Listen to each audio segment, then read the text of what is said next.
Today is Friday, April 10th, and this is our read aloud for Out of My Mind.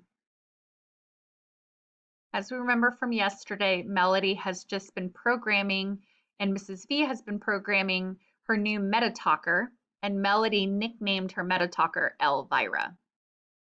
While Mrs. V plays with Penny for a while, I continue to explore what Elvira can do. One of the first changes I want to make is the hello message and the voice that speaks it.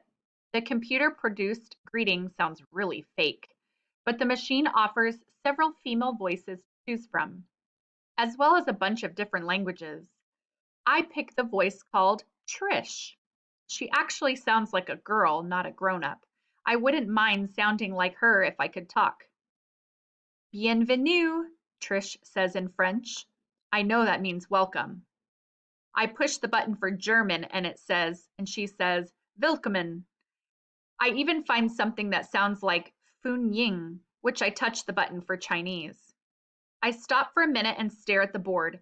It has never occurred to me that there are kids like me in Germany and China and France who need a machine to help them talk. Mrs. V returns to me and helps me change the original welcome message from the very mechanical sounding, Welcome to Meta Talker, to Trish's voice saying, Hi, I'm Melody, talk to me. I can't wait to take it to school and introduce my new computer to everybody there. I wonder what Rose will say. By now, both Mom and Dad have called to check on how we're doing, how much progress we've made. They're both anxious to get here and see the device for themselves. So while we wait, Mrs. V suggests that we just keep programming it, adding more and more. She thinks I should practice using it for a couple of weeks before taking it to school. I don't really want to wait, but I have to agree with her that this thing is going to take some time. I want to be able to use the system to talk like ordinary kids. Sort of. So we return to words. I want to input thousands of them. Notebook, marker, homework, assignment, test, positive, negative, fingernail, nail polish, outfit, backpack, purse, scared, excited, purple. Then we type in more phrases, hundreds of them. To the mall, from a distance, in the middle of, as a result, the reason why. Lastly, we get to some sentences, dozens of them. What time is it? What's up with that? You crack me up. I'm so excited. Before the doorbell rings. When Dad and Mom come in to pick us up, Dad is ready with his camcorder. His hands are shaking a little. Show us how it works, honey, he says. I can't believe Dad is making a video of me saying my first words. It's almost like when he filmed Penny's first words. Well, not really. I type very carefully and push the button to make the machine speak. Hi, Dad. Hi, Mom. I am so happy. Mom gets all teary-eyed and her nose gets red. She is looking at me all soft and gooey. When I think about it, I realize I have never, ever said any words directly to my parents. So I push a couple of buttons and the machine speaks the words I've never been able to say. I love you. Mom completely loses it. She bubbles up with tears and grabs Dad. I think he might be sniffing back a couple of tears himself, but he has recorded it all. Chapter 16. I wait until after the holiday break to take the machine into school. I have practiced with Mrs. V every single day of Christmas vacation, learning how to push the right buttons, how to switch smoothly from one level to another, how to make contractions. I had to figure out how to say isn't instead of is not, or there's instead of there is. It was hard. I kept messing up, but Mrs. V wouldn't let me quit. I didn't want to. So on the first Monday back, Elvira is the star of the day, making me the center of attention. And not because of something embarrassing I did, like throwing up or spilling my food, but for something really cool instead. Unbelievable. Even the teachers seem impressed.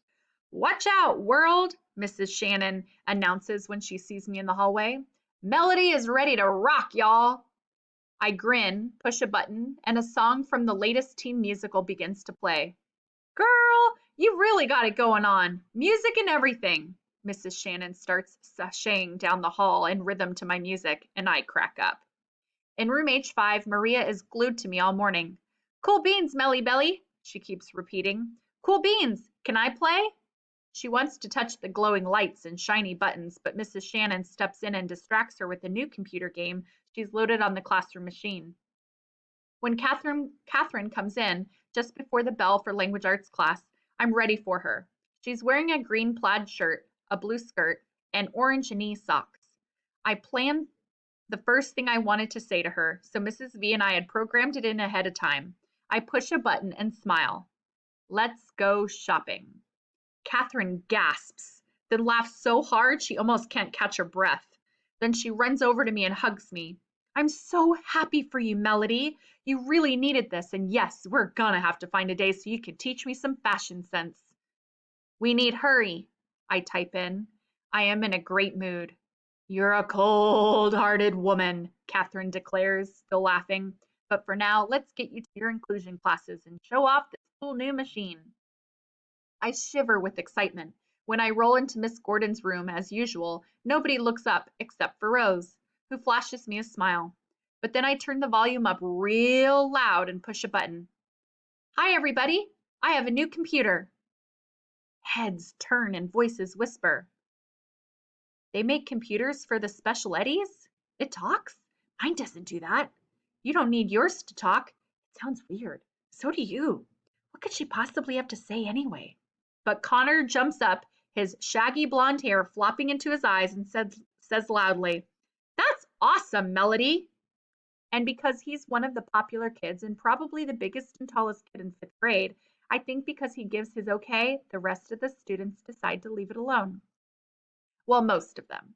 Claire, who is the first in the class to get her own laptop and who makes sure everybody knows it when she gets a new iPhone or a Wii game, sniffs and said, That sure is a funny looking computer, but I guess it's perfect for a kid like you. She and Molly exchange looks. I swear they think I'm blind. Miss Gordon, who looks like she wants to squeeze Claire like an empty toothpaste tube, tells her, Claire, I don't allow rudeness in my classroom. Now sit down. But even Claire can't dim my good mood. I push another button for a sentence Mrs. V and I prepared ahead of time. Somehow I knew I would need it. The machine says, I talk to everybody now. Claire, too. I see her scowl, but everyone else laughs. They all want to touch the machine or push a button or try to operate it, but Catherine keeps them away and lets me do all the demonstrating. I go to the green level, the jokes. Knock, knock. Who's there? Several people reply together. Isabel, Metatalker says. Isabel who? The kids surrounding me reply. Isabel out of order? I had to knock.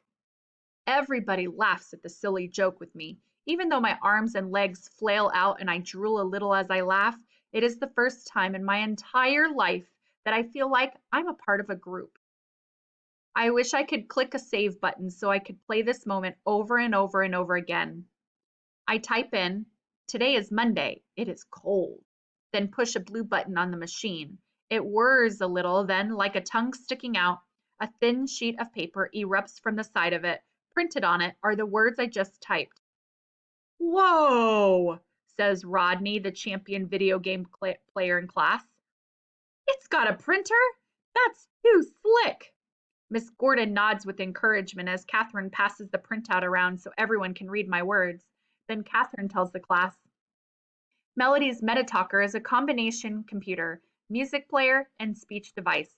It's got HD, high-tech guts, and it's designed to rock her world and connect you to it.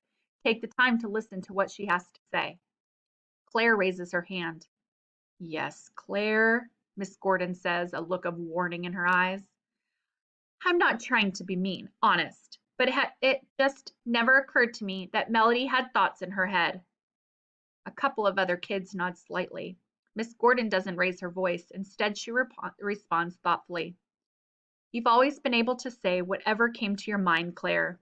All of you. But Melody has been forced to be silent. She probably has mountains of stuff to say.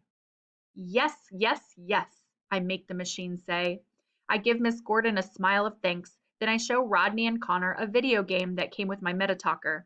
I doubt if I'll ever be fast enough to play Space Soldiers, but it's nice to know it's there.